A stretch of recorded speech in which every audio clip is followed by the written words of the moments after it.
You've done it.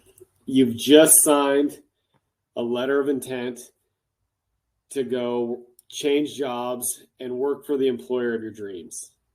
It's an exciting time. It's an emotional time. It can be a nerve-wracking time.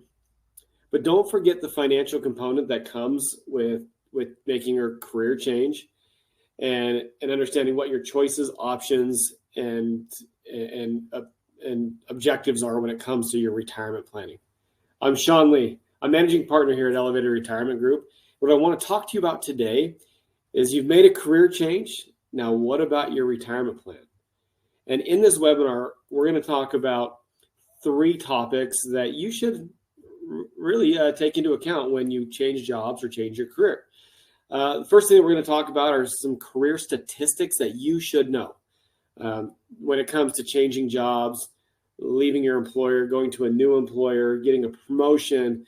All these can be exciting times in our life. What options do you have with your 401k? What are some of the choices that you can make with the 401k at your previous employer? And then we'll talk a little bit about solving your income gap when it comes to retirement planning. Now, at the very end of this, you'll have an opportunity to schedule a time to have a 15-minute call with a member of our team just to answer any questions, provide clarity, and ensure that you're on the right path to preparing for the retirement that you deserve, that you've dreamed about. So what are the statistics? And some of these were mind-boggling to me. The first one is that over the course of the average person's lifetime, you will work 90,000 hours or 13 years. So you'll spend 13 years of your life at your employer working. Now, you break that down annually, that's about 2,500 hours per year is what the average American works. The average age a person changes jobs or changes their career is actually age 39. That's when we're in the phase of our working years where we're working to get promoted, where we're working to advance in our company. And if our company doesn't have an opportunity for us to advance, we look elsewhere and we continue to climb that ladder. And then the third statistic is that most people will have 12 different jobs during their lives. Now, that doesn't mean that they're going to change careers 12 times. It just means that we're going to have 12 different jobs. So if I think all the way back to when I was in college, I worked for 3 or 4 different companies during college. And so I changed jobs, whether it was at the car wash or the sporting goods store, whatever it may be. Those were all jobs that I had all the way back to when I was in high school and I was washing dishes at the Holiday Inn. So most people will have around 12 different jobs throughout the course of their lives. So why do people change their careers? Well, for a lot of different reasons. But the primary reason an individual will change careers, change jobs, change companies is to get a salary increase opportunity. Rightfully so. If you're able to get a better salary, better opportunity for your family, most people will change jobs due to that. Maybe philosophy and goals are changing, whether it's internally or in a company that you work for. There's just a difference of opinion, difference of philosophy, difference of goals of where the company is going. Leadership at your current company is unsatisfactory. Maybe you've got a boss or a manager who isn't meeting your expectations of what a leader should be. Flexibility is another reason why people change careers. After COVID, a lot of people like the flexibility of working from home, working remotely. Some employers just don't offer that, and some employers offer greater flexibility based on your life and your situation. And lastly, maybe you're just unsatisfied with your current career. You've done it long enough, you're done with it. You want a new challenge and a new opportunity to push yourself. So those are the main reasons why people change careers. Now, when you change careers, there's a lot that we need to take into account from a financial planning perspective. So the first one is if you change jobs, change careers, change employers, will you have access to benefits? So how will your benefits change? you'll need to review your health insurance, your disability, your life insurance options from one employer to another. And then the second benefit from financial planning is considering the costs. If you're leaving a job with these key benefits, are you going to have same or similar benefits? And what is the cost going to be, or what is the benefit going to be to you? Third, check the details.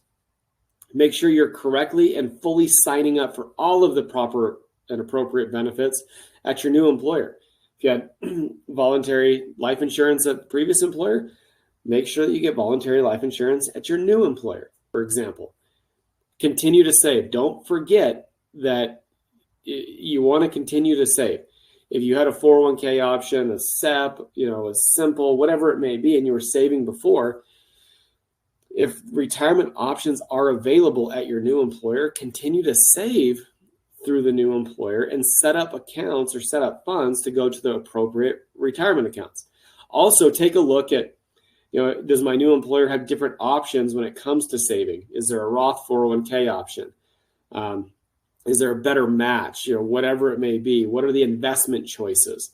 Make sure that you're continuing to save and looking at all options available to you. And then review routinely.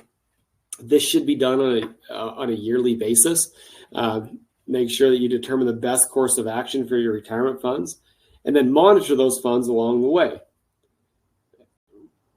Next area is running the numbers.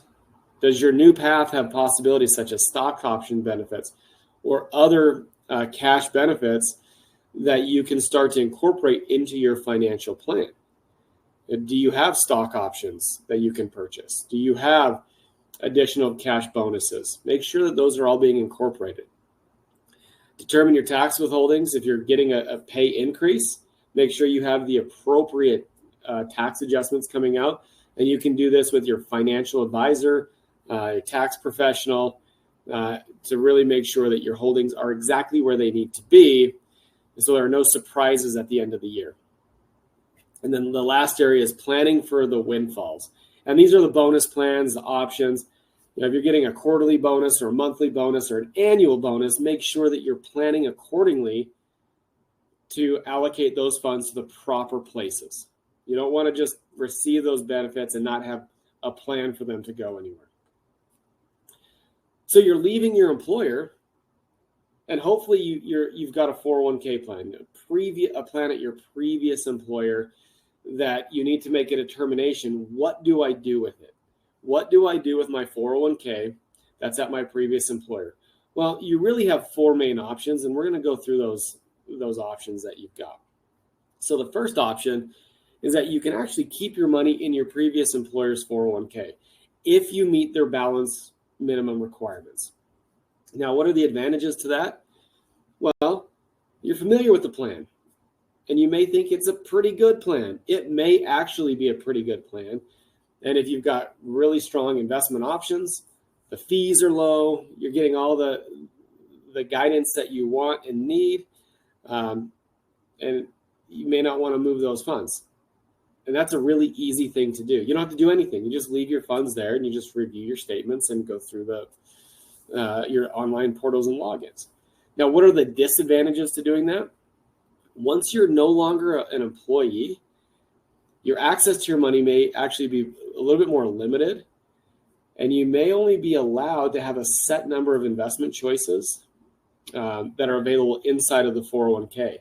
Additionally, as a former employee, you may be charged extra maintenance fees. So a company that subsidizes 401k record-keeping expenses for active workers are probably going to be less generous with participants who no longer work there. So you may see an added fee increase, but you can keep your money at your previous 401k. The next option, you can roll your money into your new employer's 401k plan.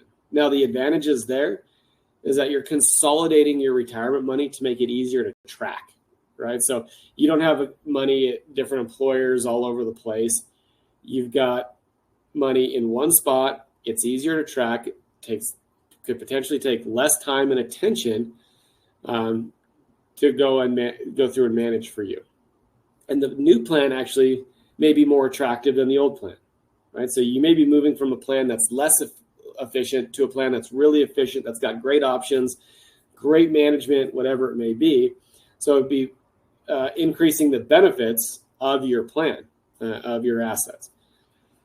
Disadvantages, well, quite the opposite of the advantages, that your new plan may offer fewer investment choices or investments that don't necessarily meet your needs. Well, the third choice is that you can move money into an IRA, an individual retirement account. Now, by moving money into an individual retirement account, the advantages, it's unlimited investment choices. Instead of being stuck with what the 401k options are, the world is your oyster. You can take advantage of any investment option, any investment choices. You can have mutual funds or stocks or bonds or whatever it may be, exchange traded funds. You can have those investments in an IRA. You can build a strategy that's unique to you. You have greater control over the expenses side. 401k fees are what they are, but in an IRA, you have control to an extent over what your expenses are. And then the last area of an IRA is that you have the freedom to name beneficiaries. So the beneficiary of your 401k plan by law needs to be your spouse. However, if you get a signed release, then you can have somebody else be your beneficiary. But with an IRA, you can name anybody that you want as your beneficiary, and then that person becomes your beneficiary for those funds.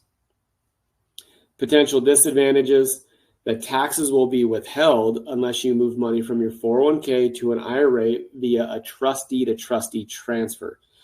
So to avoid tax issues, you want to make sure that you have an IRA set up. Funds are then sent to the new custodian, the new house of the funds, so you don't have to worry about it being a taxable event for you. And then the last option, well, you can just cash it out, right? You can take your money and run. The advantage to that is that it's money you can use for whatever purpose, to pay bills, pay off your mortgage, whatever it may be. And if you left your job during the calendar year at which you turn 55, you actually don't have to pay an early withdrawal penalty. So you can use those funds for lifestyle and living expenses when it comes to your retirement, as long as you turn 55 in that calendar year. Disadvantages to cashing out your 401k: well, you're going to owe income taxes on your money. If you're in a 30% combined federal and state tax bracket, you're going to have to pay 30% in taxes. So in this example, if you withdraw 50 grand, you're only going to net out 35,000. And you could potentially destroy your retirement nest egg. So those are the options. You can leave it in your plan, you can roll it to your new plan, roll it to an IRA, or cash it out. But we have to decide what's best for you in your phase of life. So let's talk a little bit about retirement. Now, there are two questions that we frequently get asked. Will I have enough money to experience the retirement that I've dreamt about? And will my money last as long as I do? And the simple answer is, I don't know. The simple answer is potentially dependent on how your plan is built, what your needs, goals, desires are when it comes to the money that you have. So how do we get there? Well, the first thing that we do is we solve what's called your income gap. And all that is a math problem. That's your expenses minus your income sources gets us to an income gap. And the math problem is pretty simple. We look at what dollars you need to maintain your standard of living plus some inflation is X per month. So say it's $5,000 per month you need, and then you've got income, which are pensions, social securities, whatever that may be, and maybe that is $3,000 a month. So your need is $5,000, your sources are $3,000. Well, you have a $2,000 income gap. And that income gap can come from work, part-time, rental properties if you have them, withdrawals from retirement savings, which are your 401ks, your IRAs, you pull money from the investments, your bank. And so that really is the math problem. That's where we begin. So once we know what your income gap is, $2,000 per month, then we go to how do we want to solve the gap. And there are 3 ways that we can solve your income gap. The first way is through guaranteed or protected monies. And those monies can be used that are secure. They're there to provide a benefit. But you don't have to really worry about fluctuations. It's kind of like mailbox money. Or you can use market-based investments and have market risk attached to it. And you can either pull earnings out from dividends, or you can just sell off shares and build your income that way. And the third area is a hybrid model where you have income based off of some guaranteed money and some market-based money. And now the thing about solving for your income gap is every person in America falls under one of these 3 models: guaranteed, market-based, or hybrid. There's no other ways to create income.